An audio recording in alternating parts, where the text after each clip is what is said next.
Berarti security cyber kita rendah banget. Ya bisa dibilang begitu. Kalau misalnya ya skala 1 sampai 10, 1 itu rendah, 10 itu paling tinggi, ya kita 3 ya? 3 lah udah pakai doa rata-rata. 3 udah pakai doa? Iya 3 pakai doa. Makanya bagus bangsa kita rajin-rajin berdoa. Bro, kemarin kan Pak Menteri Menkominfo mengatakan ya kita harusnya jaga data pribadi kita masing-masing juga, NIK dan sebagainya. Itu kan susah ya? Gimana caranya kita jaga data Bukan pribadi? susah karena memang tidak mungkin. Tidak mungkin. Tidak mungkin lah, kan ini sebagai identitas. Dan itu nggak usah gini, kita masuk ke gedung, registrasi ke reception, KTP kita sama dia di scanning. Iya, Dia ngumpulin KTP kita di mesinnya dia. betul. Aplikasi Kalau nggak mau nggak bisa masuk gedung. Peduli Lindungi juga Peduli Lindungi, data-data kita ada di sana. Betul. Pelayanan pemerintah yang kita tahu pasti tidak aman, nggak punya pilihan. Oke. Pelayanan pemerintah yang tahun lalu bobol sekian ratus juta data pribadi kita, 2 bulan kemudian keluar aturan yang kira-kira kalau lo nggak pakai layanan itu sengsara hidup lo di negara ini. Gitu. Jadi tidak mungkin kan sebenarnya? Nggak mungkin lah. Nggak mungkin ya? Nggak mungkin ya. Gimana NIK kemudian yang saat ini dengan bisnis proses yang ada dijaga kerahasiaannya? Ya tidak lah. Oke. Yang Tapi ini udah umum. Kalau kita telepon ke call centernya bang, itu kan yang ditanya nama orang tua, nama tanggal lahir dan seterusnya. Itu umum. Sehingga saya sekarang bisa nelfon ke bank, ngaku sebagai Om Deddy. Tapi gue tahu semua data nama ibu gue, tanggal lahir mana, alamat rumah mana. Dan karena gini, bisnis proses itu yang dibuat bank banyak yang tidak aman. Dan bank berasumsi pihak lain aman. Yang asumsi itu salah sebetulnya, salah besar. Sehingga kenapa bank gampang dibobol? Karena bank berasumsi pihak lain aman, padahal tidak aman. Nah, jadi waktu bank tetap menjalankan bisnis proses tahun 80-an lewat call center, termasuk beberapa layanan bahkan kita bisa mendapat kartu kredit pengganti gitu ya. Padahal data-data yang sudah umum ini itu berceceran di internet. Kan gini, waktu bank membuat security control, kita ambil contoh ya. Yang kenapa saya pakai industri perbankan, karena di persepsi kepala orang keamanan e-banking itu tinggi. Padahal ya 4 pakai doa. Gitu. Jadi kalau mau saya demoin private, saya demoin. Tunggu, sebelum lu lanjut ya. Tadi kan kita sempat ngobrol di depan gitu.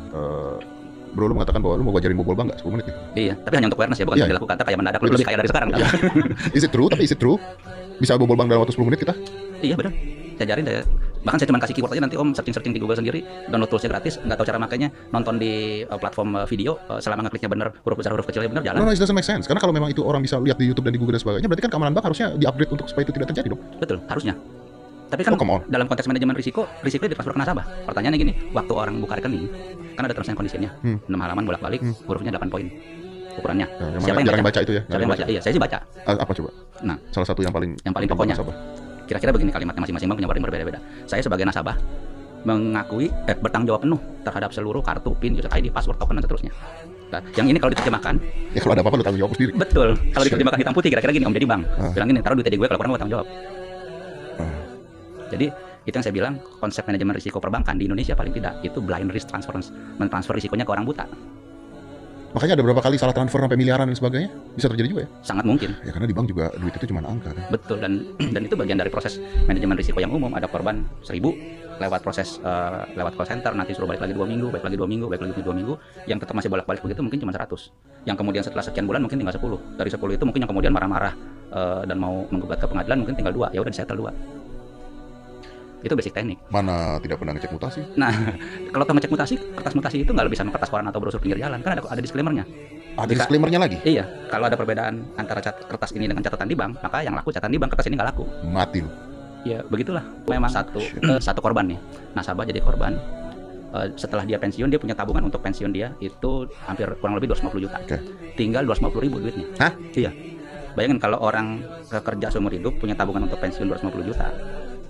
Berarti kita tahu lah levelnya. Ya. Enggak. Kalau tahu dia pejabat, dia pasti orang suci mulia.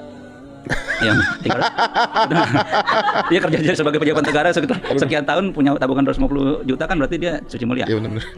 Nah, aduh. Kemudian permen dulu lengket lagi. tinggal hampir 250.000. Dia komplain ke bank bilang ya singkatnya tadi dengan klausul tadi, singkatnya ini kan jawaban template. Transaksi ini dijalankan sesuai dengan prosedur layanan dan tanggung jawabnya Bapak gitu. Ya sudah. Gugat? Uang udah habis. Dan kasus model begitu banyak. Kalau fraud aja semua gitu.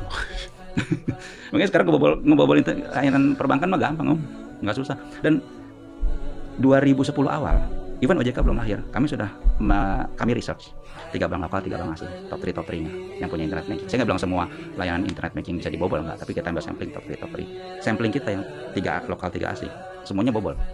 including yang asing. including asing. Nah, kita lapor ke BI. Nih cara ngebobolnya begini dan seterusnya. BI panggil salah satu bank terbesar. Kami tanya, kenapa bank ini yang dipanggil ya? Kan kita sampingnya 6. Soalnya bank ini jadikan benchmark. Kalau dia bobol, kemungkinan besar yang lain juga bobol. Valid sih statement itu. Okay. Dan bank ini 2 minggu kemudian bilang, kami sudah melakukan perbaikan. Tetap fundamentalnya nggak hanya kulit saja. Dan itu 2010, 2012 terjadi pembobolan di Bali selama libur Natal tahun baru, ada puluhan nasabah. 2015 heboh-hebohan yang namanya sinkronisasi token, pernah dengar? Ya. Nah, itu puluhan ribu korbannya. Nyari semua bank, nasabahnya jadi korban. Itu pakai teknik yang sama persis yang sudah kami disclose ke industri perbankan.